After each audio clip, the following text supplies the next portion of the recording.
Je, unahitaji taarifa kamili na uchambuzi wa ndani zaidi? Jiunge sasa katika grupu letu la WhatsApp kwa malipo nafuu kabisa. Utapata uchambuzi wa kila siku, mchana na jioni, update za dunia kwa haraka zaidi, fursa ya kumuuliza maswali Rahby papo hapo na kupata majibu ya haraka zaidi kutoka kwake. Usikose nafasi hii adhimu. Jiunge sasa na uwe mbele ya taarifa kuliko wengine. Tupigie kwa simu namba 0654467177 au tuandikie ujumbe ni unge na Rahby. Tutakuunga moja kwa moja. Trump kwenye uapishi wa bodi hiyo akatoa wiki 2 kwa Irani, akasema siku 10 mpaka siku 15 Irani wawe wamefikia makubaliano, vinginevyo jehanamu itawakuta. Hilo nitalizungumza baadaye. Nataka kuzungumza kwanza kuhusu bodi ya amani. Wakati wa mchakato mzima wa makubaliano ya Gaza, mnakumbuka mimi ni mmoja wa watu walikuwa sehemu ya hayo makubaliano ambao nilikubali. Licha ya kuwa nilitoa kasoro kwenye yale makubaliano na aina ya vifungu vilivyokuwa, lakini bado nilisema angalau yalete nafuu kwa watu wa Gaza. Na tunachokishuhudia ni angalau ukilinganisha na kilichokuwa. Sasa tunashuhudia angalau kuliko yale mauaji yalikuwa au ile ilikuwa. Bodi imetangazwa na imetajwa kuna nchi zitapeleka vikosi vyao kwa ajili ya kulinda amani, ikiwemo Indonesia, Morocco, Kosovo. Misri na Jordan zitatoa mafunzo. Niliposema kuwa hii bodi inaweza ikawa ni bodi ya amani, lakini inaweza ikavuruga mbele ikiwa uamuzi wa bodi hii utabaki chini ya udhibiti wa Marekani, chini ya udhibiti wa Israeli. Itapoteza maana kamili ya makubaliano. Na hiki kinachoelekea huko ndio hicho ambacho nilikuwa na wasiwasi nacho. Kwa sababu katika nchi ambazo ziliomba kupeleka vikosi vyao, moja ni Uturuki, kuwa ilitaka kupeleka vikosi vyao Gaza. Israeli ikakataa kuwa Uturuki hawezi kupeleka vikosi Gaza.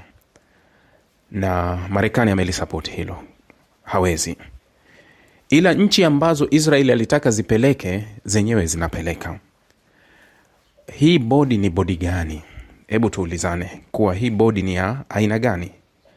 Ni bodi ya Israeli au ni bodi? Kwa sababu Trump anamteua ambaye ataongoza bodi, ambaye ni generali wa jeshi la Marekani, Jasper Jaffers. Generali wa jeshi la Marekani. Jeshi la Marekani kwa miaka na miaka liko nyuma ya Israeli. Kwenye operation yote ya Gaza jeshi la Marekani limeshiriki kwa kugawa silaha, lakini kwa kutumia hadi wanajeshi wake limeshiriki.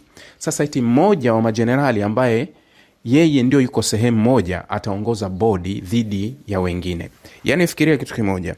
Hii bodi ya amani, vikosi vya kimataifa au inahusu uendelezaji wa Gaza, hakuna sehemu wa Palestina wapo. Yaani hakuna sehemu ambapo wa Palestina wapo wenye kuamua, wenye nchi yao, wenye eneo lao na wenye kitu yao. Lakini Israeli yumo kwenye hiyo bodi. Israeli yumo kwenye hiyo bodi ambaye yeye ndio sababu ya hayo. Pale tunaposema kuwa hii bodi ya amani inapoenda kuchukua nafasi ya UN na inaharibu, kwa sababu tofauti iko hapo. UN ina vikosi viko pale jirani tu, Lebanon. Lakini ilikuwa ina vikosi pale kwenye milima ya Golan toka mwaka 74 kwenye makubaliano ya Syria na Israel ya 74. Muundo wa vikosi hivi vya Umoja wa Mataifa haviripoti kwa Marekani wala haviripoti kwa Israeli. Ni vikosi vinavyokwenda kuripoti kwenye Baraza la Usalama moja kwa moja. Vikosi na muundo wa bodi ya amani ya Gaza inaripoti kwa Donald Trump ambaye ametoa ufadhili kwa jeshi la Israeli kwa kipindi chote katika mgogoro. Katika vifo vya 72,000 vya watu wa Gaza ambavyo vimetokea, Marekani ameshiriki kwa kiwango kikubwa kwa kugawa zaidi ya 75% ya silaha zote anazotumia Israeli. Ujasusi, usaidizi wa kidiplomasia, usaidizi wa kisheria, ulinzi wote Marekani imetoa kwa Israeli. Lakini leo vikosi vinavyokwenda pale vinaripoti wapi? Kwa Donald Trump au kwa Marekani. Hii bodi gani?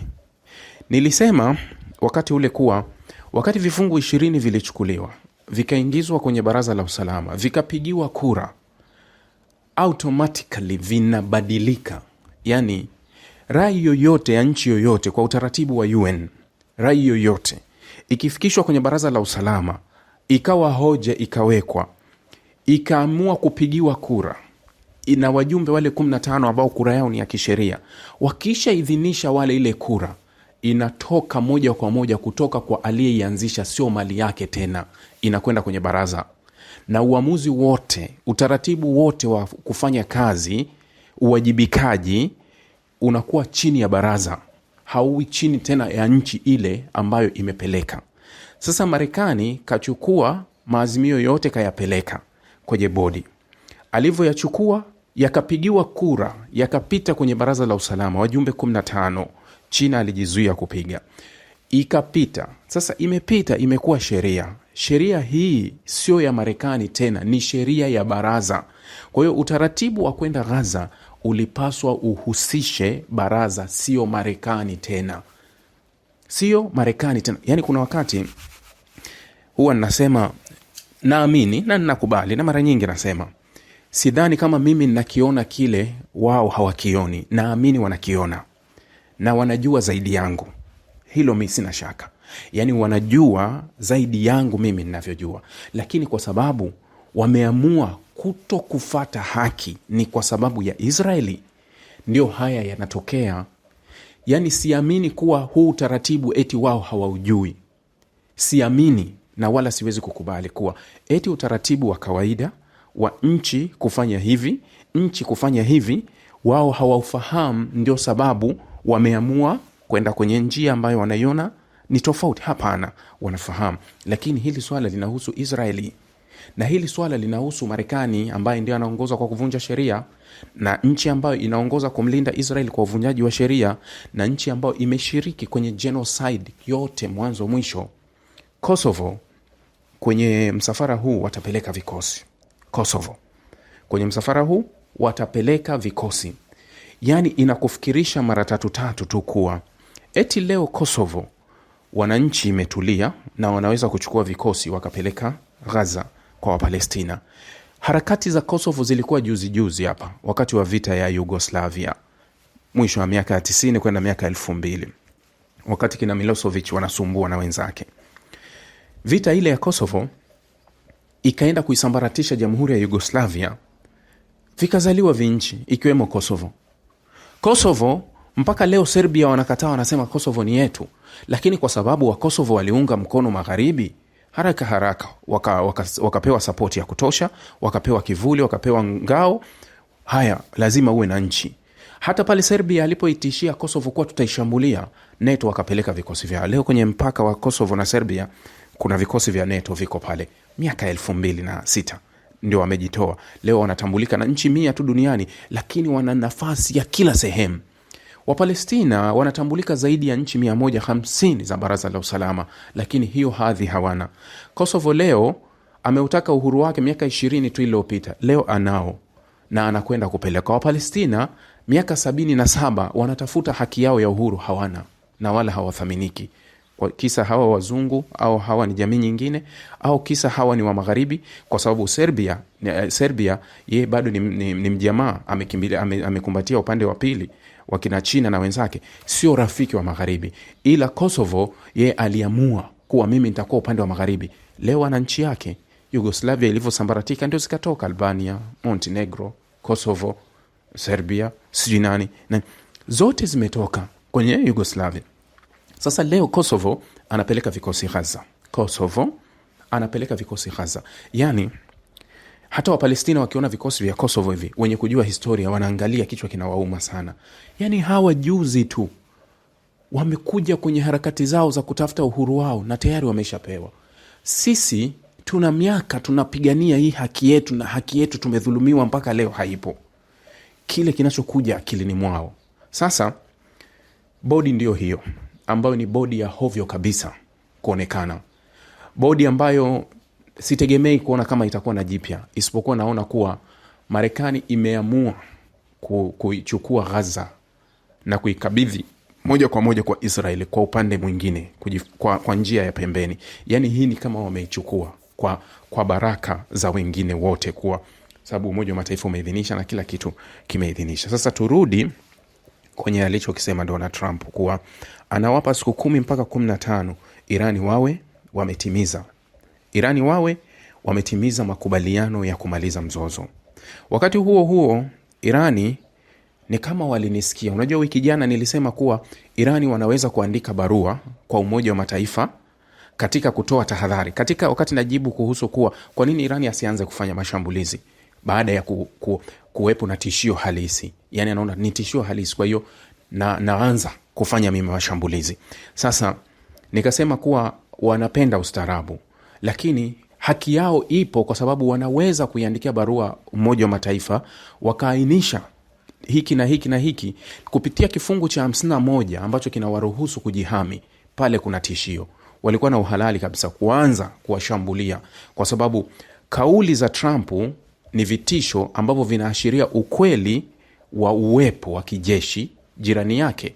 Sasa kama Irani alivyokuwa ni mwanachama wa UN halali anayelipa anayelipa malipo yake yote, ada zake zote, na ni mwanachama halali kabisa wa Umoja wa Mataifa, anayo haki ya kutumia kifungu cha 51 cha kujihami pale unapohisi kuna tishio ambalo unalithibitisha. Kwa hiyo Irani wamemwandikia barua Katibu Mkuu Guterres wakimwambia kuwa tuna tishio, na wao walichokisema kuwa tunaliambia baraza kuwa ikiwa tutashambuliwa, basi uwepo wa kambi zote za kijeshi au maslahi yote ya kijeshi ya Marekani katika eneo hili yatakuwa ni target yetu halali, kwa sababu yatakuwa ni sehemu ya ushiriki wa kuvunja amani yetu.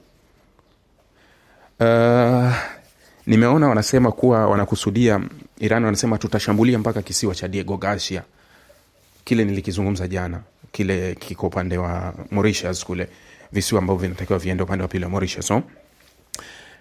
Anasema tutakishambulia. Sasa ukichukua hii kauli ya siku 10, 15, niliwaambia juzi kuwa kiongozi kama Trump amepoteza mvuto. Hana tena mvuto, kwa sababu amekuwa akirudia vitu ambavyo hawezi kuvifanya. Kuanzia maandamano ya Irani alisema kuwa Marekani itaingilia kadhaa, mkinaniwa waandamanaji, mkiwaanza kuwaua lazima Marekani ingilie. Namba ya vifo ikaja, akasema mkiwanyonga tutaingilia, hakuna cha kuingilia.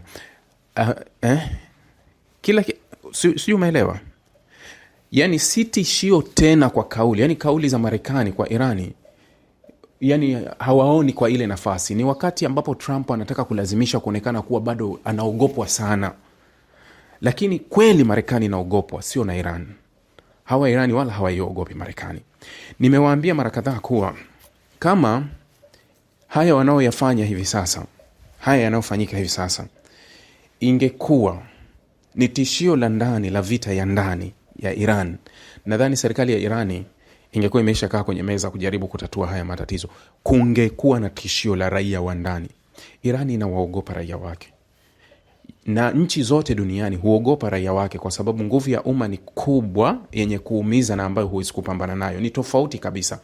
Lakini mara kadhaa nimerudia kuwaambia na kukariri kuwa kama tishio linaelekezwa kwa Irani kwa kutoka nje, wa Irani wala watajifanya kama hawasikii, kwa sababu huu mpango au mzozo huu wa namna hii wao miaka mingi walishajiandaa nao.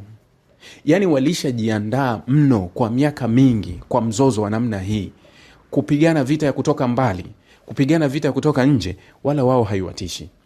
Ila kungekuwa na tishio ambalo linatokea ndani, nadhani Irani wangekuwa naongea toni nyingine, wala wasingejifanya kama hawaoni, kwa sababu sasa hivi Irani wanajifanya kama vile hawaoni nini kinatokea. Nimeona kuna mtu mmoja, sitaki kumtaja jina, lakini aliniandikia kwenye mtandao wangu wa TikTok. Ngoja nisome alichoniandikia.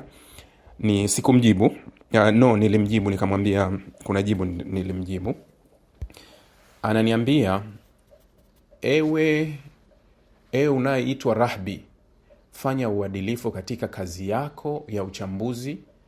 Hakika Allah anawapenda wenye kufanya uadilifu. Ewe kaka yangu, kwa dhati ya moyo wangu mimi na kunasihi na kukupa ushauri ulio bora juu ya hali ya mambo yanavyoendelea katika ulimwengu. Usisahau kuwa utawala wa Kishia wa Irani ndio uliopelekea kutokea kwa mauaji makubwa ya Waislamu wa Kisuni ndani ya Syria. Wao Irani ndio waliomuunga mkono mshia mwenzao Bashar al-Assad, laana za Allah ziwe juu yake, katika kuangamiza Waislamu wa Suni ndani ya Syria. Irani hao ndio waliovunja misikiti ya watu wa Sunna ndani ya Iraq na ufisadi mkubwa waliofanya kwa Waislamu. Na pia vile vile, kaka yangu, na kusihi juu ya taifa la Urusi ambalo waliwaua Waislamu wa Afghanistan pasina haki walipoamua kuivamia wakati wa Soviet, na huyo rais wao Putin aliwaua Waislamu wa Chechnya pasina haki bali kwa jeuri na dhulma. Basi wewe kaka yangu, fanya uadilifu, wala usiwe kwenye upande. Unajua, mara kadhaa huwa nakumbusha, na ndio maana kwenye group letu la chat tuna ile huwa tunapenda kuambia kuwa jamani, hili sio group la dini. Mimi sio mchambuzi wa kidini, ieleweke.